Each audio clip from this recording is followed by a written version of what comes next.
Eh bien, nous sommes de retour sur le plateau du JLPP. Nous sommes ensemble jusqu'à 18h34 minutes à quelques secondes. Applaudissements donc pour Gauthier Fourcade. Donc, Gauthier Fourcade. Applaudissements pour Gauthier Fourcade, s'il vous plaît. Donc, Gauthier, on te retrouve à la Manufacture des Abbesses, c'est ça? Hein? Ouais. Oui, hein, c'est ça. Donc, un spectacle qui s'appelle Liberté. Avec un point d'exclamation. Voilà, mais avec un point d'exclamation, c'est marqué, entre parenthèses. Oui, ça fait partie du titre. Parce Pourquoi que je voulais pas un titre trop simple quand même. Hein, oui, mais de toute façon, tu n'es pas simple comme Le garçon. spectacle précédent s'appelait Le bonheur est à l'intérieur, de l'extérieur, de l'intérieur ou l'inverse. D'accord. Et je me suis dit, cette fois, je vais faire un titre un peu plus simple. Donc j'ai dit liberté, puis après je me suis dit, c'est trop simple. Alors j'ai rajouté liberté avec un point d'exclamation. Ce qui m'a servi parce que je me suis aperçu après coup. Pour quelle raison ça t'a servi? Je me suis aperçu après coup que l'année dernière, il y avait un humoriste qui a fait à Paris un spectacle, un seul en scène aussi, qui s'appelait Liberté, mais sans point d'exclamation. Oui. Et en plus, il le joue au point virgule. Donc tu vois l'importance de la ponctuation. Oui, très important. Bah oui. Alors les jours où tu es sur scène? Du jeudi au samedi à 21h et les dimanches à 17h. Voilà, Gauthier Fourcade. Ouais. Allez-y parce que c'est vraiment bien. C'est gentil. Mais oui. Attends. Bon, alors, Gauthier Fourcade. Oui. Tu es donc né à Oran. Pourquoi? Parce que c'est là que mes parents étaient à l'époque. Ah oui, c'est pour ça? Ouais. Ça vient de là. Oui. Pourquoi ils étaient là? C'était encore département français juste avant que je naisse, puisque je suis né le 12 juin et qu'on est En 61, tu es né? 62. 62, ouais. et oui. Ah oui, tu es né vraiment... Et après, je suis parti en juillet. Comme beaucoup de gens. Je suis parti au bout d'un mois. Comme beaucoup de Français, on va dire. Voilà. Oui. Et ce qui est formidable, c'est que je vais y retourner pour la première fois au mois prochain. Ah ouais, t'es jamais... Et alors, tu vas avoir le cœur qui va battre? Je ne sais pas. J'avais vu un reportage où Guy Bedos retournait en Algérie et il y allait avec le sourire. Il était revenu complètement... Parce que ça doit remuer des choses, évidemment, de voir là où sa famille a vécu. Bah, tu verras bien. C'est un peu spécial parce qu'effectivement, il y a un peu le silence. Comme les peuples qui ont beaucoup souffert, c'est impossible de parler d'Algérie avec mes parents. Oui. Ah oui. C'est une telle déchirure. Oui. Donc, silence. hors de question d'y retourner, sorte de trahison, je sais pas. Et là, on va voir ce qu'ils vont faire. Ouais. Alors, à tes débuts, on te compare à Raymond DeVos. Oui. Oui. Tu étais content? Oui, bien sûr. Même tu l'as rencontré? Oui, je l'ai rencontré. D'ailleurs, il m'a dit. Il t'a vu sur scène? Il m'a pas vu sur scène. Il m'a vu à la télévision lorsque je suis passé. La première fois que je suis passé, je ne sais plus en quelle année, mais donc j'avais. Il y a longtemps, je ferais l'ORTF, non? En noir et blanc, tu passes en noir et blanc. Je crois que j'avais 24 ans, comme ça. Et donc, je suis passé dans l'émission La Classe. Oui. Tu vois, l'émission La Classe. Et donc, voilà, c'est ça. Et donc j'ai téléphoné, alors comme c'est mon premier passage, oui, j'avais 23-24 ans, j'appelle tous les producteurs, tous les producteurs, les agents, tout ça, et le secrétaire de Raymond DeVos pour dire je passe à la télévision, regardez-moi. Le lendemain, je rappelle tout le monde, personne ne m'avait regardé, sauf le secrétaire de Raymond DeVos qui dit oui, vous avez vu. Je dis ah bon, et alors? Et alors, venez le rencontrer, donc je l'ai revu à la sortie. Alors à cette époque-là, ton comique, c'est à base de jeux de mots comme lui ou d'absurde? Complètement, oui. D'où c'était venu ça? En fait, je pense que ça m'est venu spontanément. Je faisais rire les copains en classe. Et tu dis, je vais en faire. J'étais comique, je faisais beaucoup de jeux de mots. Et puis quand j'ai entendu, mon grand-père m'a offert une cassette de Raymond DeVos, j'ai eu l'impression de me reconnaître, mon plus abouti. Je dis vraiment, le fait qu'il forme des histoires à partir de ça, des histoires fantastiques, ça m'a inspiré. Je me dis voilà un truc. Et j'ai fait ça. Et après, je me suis pas contenté de faire des sketchs. J'ai relié tout ça pour faire des pièces pour une personne. Liberté avec un point d'exclamation, c'est vraiment une pièce de théâtre pour une personne. C'est une pièce, c'est pas un stand-up, c'est pas un one-man. Non. Du tout. Mais c'est basé, les jeux de mots font avancer l'histoire. J'ai noté, tu fais des solos d'humour poétique et philosophique, tu es d'accord? On peut dire ça, ouais. Tu te considères comme un philosophe, un grand philosophe des temps modernes? Ouais, c'est pour ça que quand tout de suite j'ai réagi, tu as vu? D'accord. Ok. Alors, tu as participé à 15 éditions du Festival d'Avignon. Ouais, c'est ça. Ouais, toujours avec succès. Hein? Ouais. Avec des spectacles différents, toujours les mêmes ou... Les 5 que j'ai fait, je les ai joués. J'en ai fait 5. Tu as fait 5. Ouais. Tu les as joués. Okay. Donc ça fait une moyenne de 3 chacun, tu vois. Et alors, ce qui est une chose très difficile à avoir, coup de cœur pour l'ensemble du Festival d'Avignon en 2013 pour Télérama. Ouais. Ça fait plaisir, ça? Évidemment. Tu as eu combien de T alors? 3 T. 3 sur 3. C'est le maximum? Ouais. Bon, ok. Alors, tu as débuté en 86 dans des restaurants du quartier latin, c'est ça? Et où tu as vu ça? J'ai vu ça. Ouais, c'est vrai. C'est vrai? Ouais, c'est vrai. Ouais. Alors c'est un peu comme les gens mangeaient, c'est ça, buvaient, et toi tu parlais. Enfin, Ouais, c'est dur, non? C'est très dur. J'avais une comme Anna Julia, pétoche, mais je peux pas dire la pétoche quand Je tournais en rond comme un... Comme un malade. Mais à l'époque, tu étais inconnu, quoi. C'était ça, rien. Non, mais surtout, c'est ça. Mais surtout, ce qui est terrible, c'est que tu joues devant des gens qui... Je jouais dans un théâtre ou dans un restaurant où j'avais proposé ça, donc c'était pas prévu. Donc les gens ne savaient pas. Les gens ne savaient pas. Donc des fois, c'était terrible. Tu avais un couple, un mec qui avait invité sa petite nana pour être un tête-à-tête. Et il y avait une espèce de clown qui venait les faire rire. Et il me regardait avec une sale tronche. Oui, complètement. Enfin, certains. Puis il y en a qui... Pour toi, c'est une bonne surprise. D'accord. C'est pas facile. Mais une fois que tu as fait ça, après, t'es costaud quand même. Bon, après, tu passes dans les cabarets, dans le Lapin Agile. Ouais, c'est ça. Ça se passait mieux, c'est quand même une salle de spectacle. Là, je jouais parfois devant des Japonais qui ne comprenaient rien. Ils se marraient. Non, ils écoutaient, ils étaient admiratifs. Parce que tu as l'air d'un ovni déjà, physiquement, c'est un compliment de ma part. Oui, voilà, ok. Tu as joué dans les cafés-théâtres? Ouais. Au petit point virgule, qu'on évoquait tout à l'heure. Tout à fait, oui. Ok. Et donc tu joues chaque année à Paris, c'est vrai, chaque année tu joues à Paris, avec des spectacles différents, tu reprends des spectacles. On peut dire que je joue quasiment chaque année. Et dans des endroits de plus en plus grands. Donc ça marche. De plus en plus grand, et parfois de plus en plus petit. Ça dépend, ouais.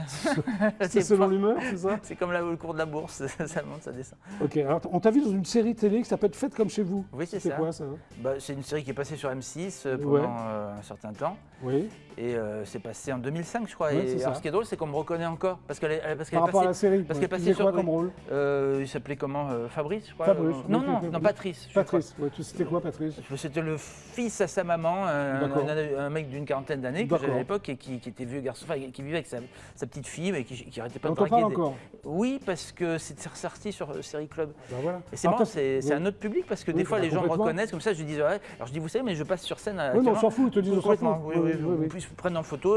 T'as fait des chroniques aussi sur Inter? Ouais, France Inter, c'était très tôt le matin, 5h du matin. C'était une émission qui s'appelait Déjà debout, pas encore couché. Mais t'as resté combien de temps? On t'a viré, non? Non, j'ai fait 2 saisons. Non, ils ont fait ceux qui ont cherché la 2e saison parce que je voulais pas la refaire.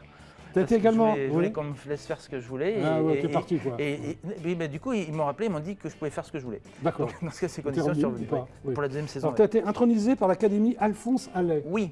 Qu'est-ce l'Académie Alphonse Allais? Alors Alphonse Allais est un grand humoriste du début du XXe siècle. Que tu adores, je suppose. Oui. J'aime beaucoup aussi. Il y a une académie rigolote. Un peu de l'école Tristan Bernard, c'est la même école ou pas du tout? Non. Je ne sais pas. Non, tu sais pas. Tristan Bernard est un humoriste? Oui, il était drôle, Tristan Bernard. Je ne sais pas. Oui. Alors donc Alphonse Allais. Et donc de temps en temps, on intronise des personnalités, et voilà, et puis on se réunit, on plaisante, on fait des canulars. Voilà, vous voyez de temps en temps comme ça. C'est un truc pas sérieux, mais c'est sympa. Tu as le Grand Prix de l'humour noir. En 2011, c'est ça. Je comprends plus déjà, tu as un humour assez, non? Parfois, Parfois seulement.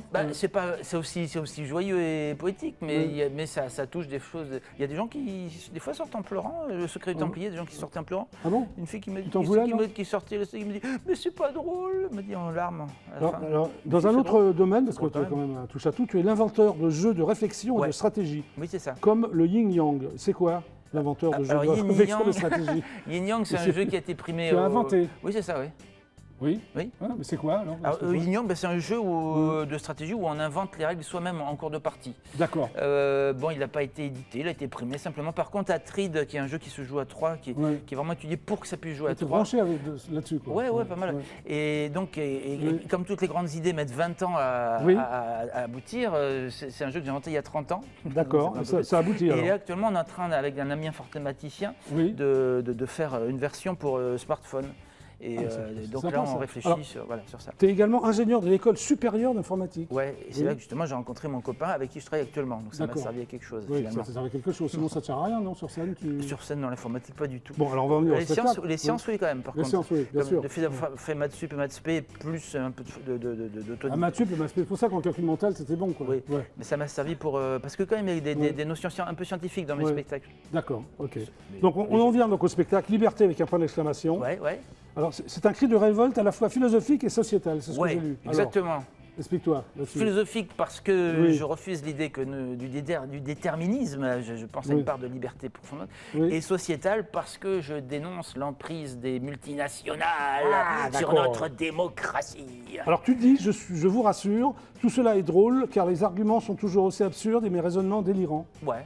Ouais. Bah oui, parce que quand. Mais pourquoi tu as besoin de les rassurer? Parce que quand je décris le spectacle, on va croire que c'est un truc juste engagé ou prise de tête philosophique. Alors qu'en fait, le but pour un humoriste, c'est de faire rire tout au long. Départ, et je fais rire tout au long. Oui. Voilà. Tu réussis ton pari. Oui, non, vraiment, oui. Bon, et par exemple, on m'a invité sur Radio Libertaire et tout de suite, on est parti sur la politique, des tas de trucs. Et au bout d'un moment, un animateur a dit « Mais c'est drôle !» Et oui, parce qu'on en parlait tellement sérieusement qu'on croit que c'était prise de tête. Gagné. Oui. Alors, dans ton spectacle, tu parles de moulins à paroles produisant de l'électricité. Oui, parce que les paroles s'envolent. Oui. Donc, en fait, c'est comme les ballons gonflés à l'hélium. Quand tu tiens pas ta parole, hop, elle s'envole.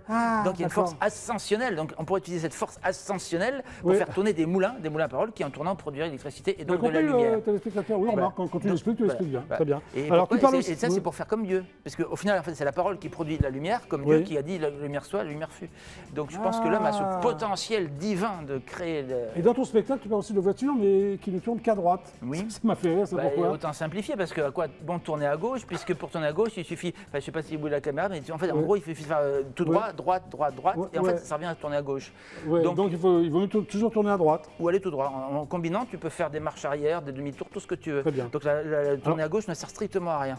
Voilà, donc autant éliminer ce qui est totalement toujours tourner à droite, d'accord. Oui. Alors ton metteur en scène s'appelle William Mesguich, c'est ça? Oui. Alors il dit de toi que tu es un nomade, poète, baroque et déjanté. Tu es d'accord avec lui? S'il le dit. C'est vrai? Et aussi un magicien de l'éloquence, ça c'est beau. Ouais, c'est beau. Ouais. Tu mérites ça, magicien de l'éloquence? Lui-même d'ailleurs, c'est éloquence qu'il dit, je trouve. Comment tu l'as rencontré? Comment tu l'as proposé la mise en scène? J'ai rencontré par Facebook, vous voyez comme quoi ça sert. On dit toujours aux enfants, perdez pas votre temps sur Facebook. Moi je perdais mon temps sur Facebook lorsque j'ai vu qu'on était amis, je ne sais plus lequel a été ami le premier, puis on s'est mis des j'aime, on s'est aimé comme ça. Et après je suis allé voir son spectacle, lui il avait déjà vu les miens. Il a mis en scène ton truc, voilà. Et on va en voir quelques extraits. Ouais. Tu es d'accord? Volontiers, ouais. Volontiers, allez c'est parti. Hop! Autant je t'ai gardé comme une perle rare. Alors, je sais ce que vous pensez. Vous dites, voilà, ça commence par une chanson sur la liberté, ensuite il y a cette réflexion sur la difficulté de choisir, et puis le titre, liberté, avec un point d'exclamation. Donc on a compris, ça va être un spectacle sur la liberté. Eh ben, pas forcément. Je fais un spectacle sur ce que je veux. Je suis libre. Il y avait un âne, nous raconte Buridan, placé entre deux tas d'avoine. Comme ils étaient exactement à la même distance, il ne savait pas lequel choisir. Alors, il hésitait, le temps passait, il avait faim. Il hésitait, le temps passait, il avait faim. Il hésitait, le temps passait, il avait faim. Il hésitait, le temps passait, il avait faim. Il hésitait, le temps passait, il est mort. De faim. Une voiture peut aller tout droit, à droite ou à gauche. C'est une possibilité de trop. Pourquoi tourner à gauche? Alors tout à coup, je ne sais pas ce qui m'a pris. J'ai décidé, j'ai dit, on va chez toi. D'accord, le moment de sonner. J'ai réalisé que je ne voulais ni l'une, ni l'autre. Mais les deux. Ou rien. Car pourquoi renoncer à la moitié de ce qu'on aime? En A, nous avons un homme, en B, un autre homme et une fiancée. Mais fiancée avec qui? Si A dit avec moi, alors amant. Ce qui nous unit, nous les hommes, quelle que soit notre couleur de peau, c'est qu'on a des os de la même couleur, blanc. Alors vous allez me dire, les femmes, quiconque a fait un peu d'anatomie, sait bien que les femmes ont des os verts.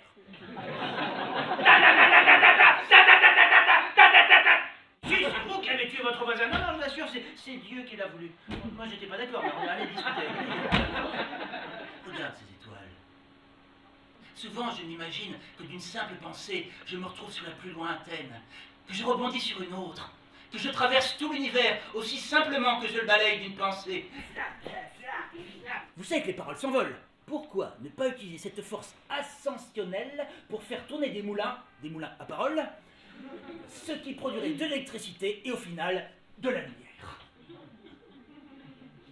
C'est la magie. Les hommes et femmes politiques sont des personnes qui très tôt n'ont pas tenu leur parole. Puisque je n'ai pas de parole, quand je serai grand, je prendrai celle des autres. Puis il y en a qui résistent, il y a des gens qui tiennent leur parole. Alors dans ce cas, ils ont une espèce de paire de gros ciseaux et ils coupent la parole. Et en coupant la parole, ils arrivent à prendre la parole. Avec la force ascensionnelle il monte dans les sondages. De notre régime démocratique, on nous demande de faire des choix sur des sujets qu'on ne comprend pas. Alors qu'un roi ou un dictateur, il fait le boulot, hein, sans demander sans arrêt au peuple, est-ce que je dois faire ci, est-ce que je dois faire ça? Alors c'est vrai, des fois, il y a un petit peu de torture, mais c'est pour le faire parler. Alors on ne peut pas d'un côté nous dire, oui, dans une dictature, les gens n'ont pas le droit à la parole, alors qu'au contraire, on se donne tous les moyens pour les faire parler. Alors la démocratie, c'est encore l'obligation de choisir. Et moi, je ne veux pas. Je ne peux pas choisir. Ni droite, ni gauche, on va pouvoir aller tout droit. Vive la simplicité! Nous sommes une liberté infinie, venue s'empêtrer dans de drôles de marionnettes.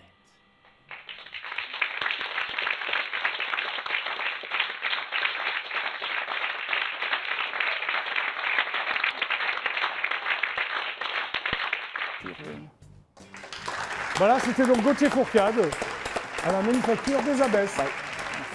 Eh bien, l'émission est terminée. Oh, bon mince. Mais on se retrouve demain. Vous me faites bien aussi ça. David, Mélissa, qui a gagné? Eh bien, c'est Anna-Julia. Ah, Anna-Julia, tu as gagné. C'est bien que tu as répondu ta réponse à tout, toi. Tu as donc gagné la photo dédicacée de la divine Demi Moore, mais dédicacée par moi, ça te fait plaisir? Je fais la dédicace tout de suite après l'émission. Merci d'être venu, Sébastien. Merci beaucoup. Applaudissements pour Sébastien Rimbaud. Merci à toi. Merci beaucoup. Applaudissements pour la divine Anna Julia, s'il vous plaît, que l'on retrouve demain sur scène aux Zèbres de Belleville à 20h30. Absolument. Et tu joueras l'intégrale de ton œuvre? C'est-à-dire que ça va durer 4 minutes. Tout mon album. Tout ton album, d'accord. Ça va durer plus. Et Gauthier Fourcade à la Manufacture des Abbesses. Merci. Tu peux rappeler les jours et les heures, si tu veux. Okay. Oui, je veux du jeudi au samedi à 21h et les dimanches à 17h. Voilà. Merci à tous les trois. À bientôt. Merci à vous. On se retrouve demain pour un nouveau JLPP à 17h30 précis. Super ciao. Au revoir. Merci. Merci à vous. C'est donc le JLPP.